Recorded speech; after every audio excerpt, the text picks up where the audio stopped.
Here's Nicole Shanahan warning the senators who are beaten up on RFKJ today. In 2020, I cut large checks to Chuck Schumer to help Democrats flip 2 Senate seats in Georgia from red to blue. The 2 candidates I helped elect, Senator Raphael Warnock and Senator John Ossoff.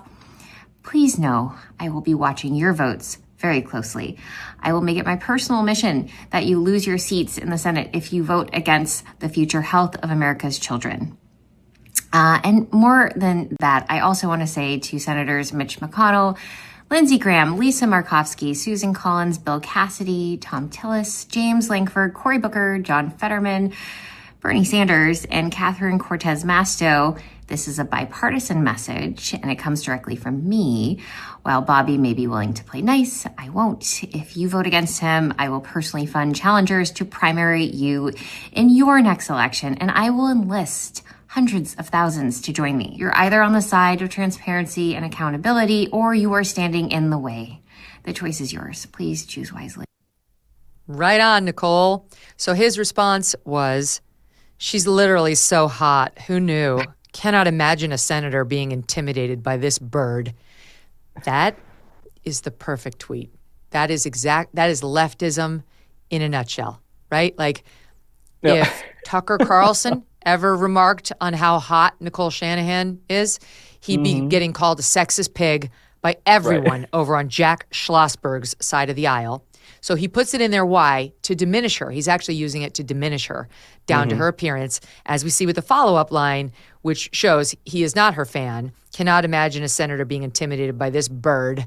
This bird, like this little breakable, sad, weak little thing who's scary to no one, right? So it's like, try to knock her down by reducing her just to her looks, then insult her as a weakling who no one is afraid of. This is the party that is pro-woman, right? Not Trump, not RFKJ, because he flew the coop to stay on the bird motif. It's perfectly on brand.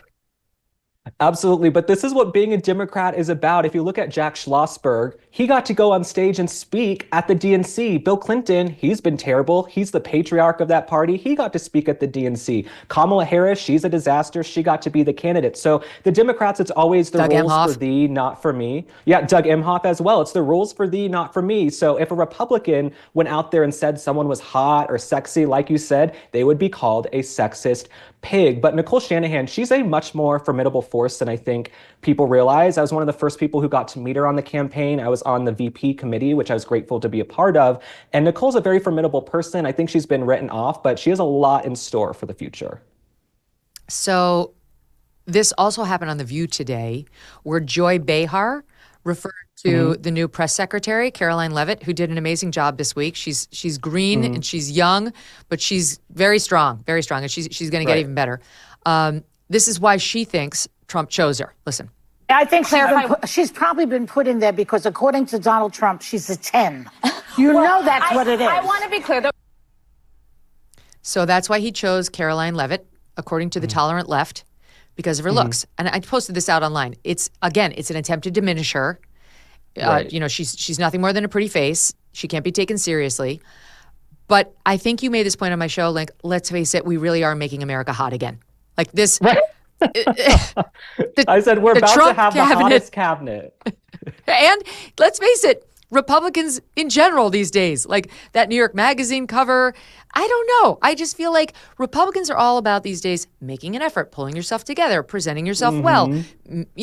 There is an unusual percentage of good-looking people who support Donald Trump. I don't know what it is.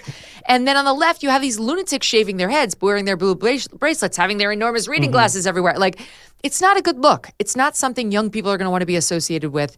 And back to the original point, Joy Behar would be ripping on Jesse Waters if he said the only reason Joe Biden selected somebody was because she was a 10, though I can't think of anybody in his cabinet who would come to... Anyway, whatever. What are your thoughts on it? Well, like I said before, we're about to have the hottest cabinet in American history. It is shaping up right now. MAHA stands for Make America Hot Again, just between me and my friends. So that's what's coming down the pike. And I'm sorry, the Republican Party is kind of the big tent cool party right now. New York Magazine can kind of do their fancy footwork and try to denigrate them, but the Republican Party is the cool kids table right now. And you played that clip from The View where they're talking about Karoline Leavitt's looks, and she was hired because she's a 10 to Donald Trump. I can tell you nobody on The View was hired for their looks, so we can check that off right there. But it's jealousy. There is a double. Yeah, it's jealousy. There is a double standard there that if you're a Republican and you speak on a woman's looks, then somehow you're sexist. But Democrats can do it all day long, and they get a pass, and they're praised, and they get to fail upward. Mm-hmm. All right, now back to the hearing. I want to ask you a question. So we cannot afford to lose 4 senators, and right. 4 Republicans, unless a Democrat crosses over. But we're not sure if there are any such Democrats willing to cross over. They should, because as we saw, a lot of these swing states where these Democrats come from voted for Trump. They voted for Trump. So it's not – now, Rhode Island is not one of them, though. Rhode Island is blue. It's very blue. But Sheldon Whitehouse, a Democrat, who just really did a soliloquy during his questioning, which I said actually some of it made a lot of sense in terms of like what's happening to our grannies and elder care.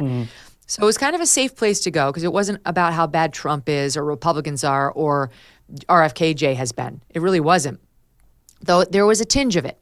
So, but there's a lot of questioning about whether he could be a Dem to cross over, even though he's in a blue state, because they went to law school together. I think they were in each other's weddings. I think there are other, like a long, long friendship between the two of them.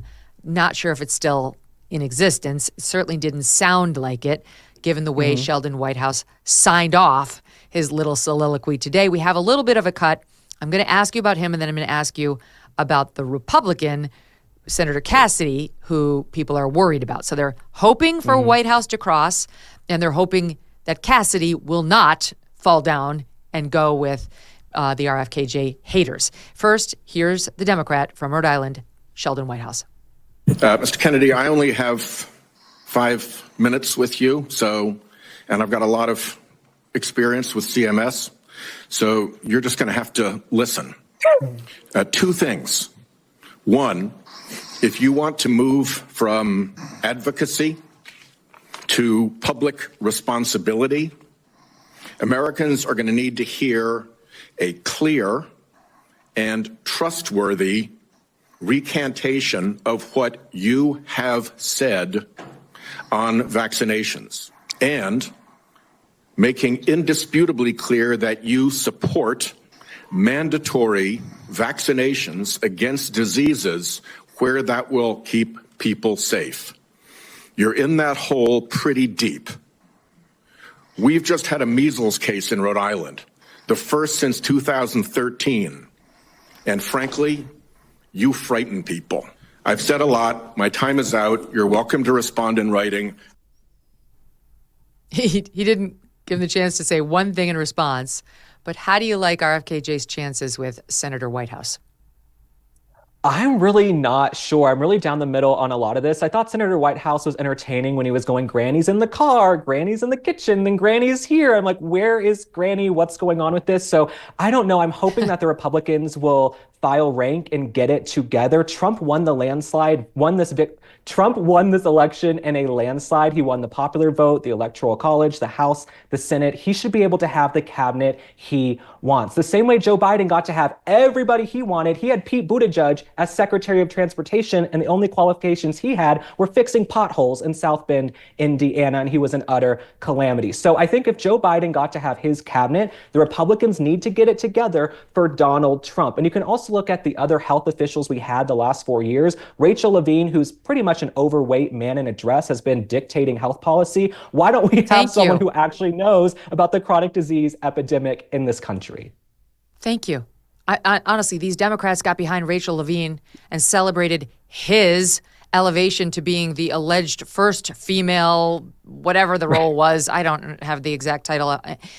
It's not a female. It's a man. It's a man who lived his whole life as a man, went to med school as a man, practiced as a man, raised a family as a man, and I think at 53 decided he was going to start masquerading as a woman after a lifetime of being a man and having some of the advantages that come with that, especially during the time he grew up, when it comes to getting into med school and so on. but then actually wanted us to celebrate him as the first female this and the first female that, as though he had climbed any of the same hills we had. Fuck off, sir, and take off that ridiculous dress.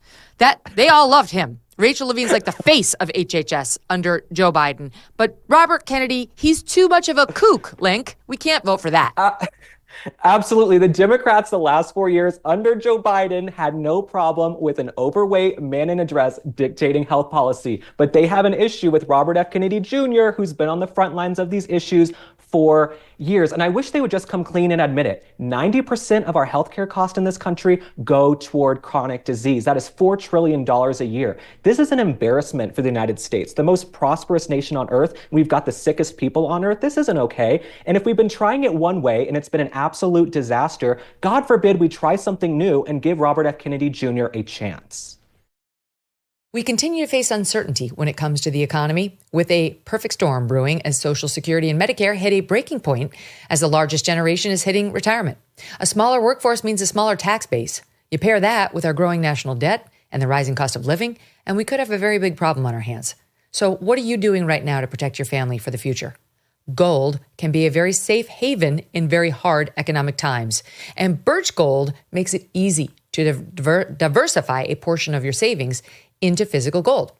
Birch Gold will help you transition an existing IRA or 401k in whole or in part into an IRA in gold. And it won't cost you one penny, not one, out of pocket.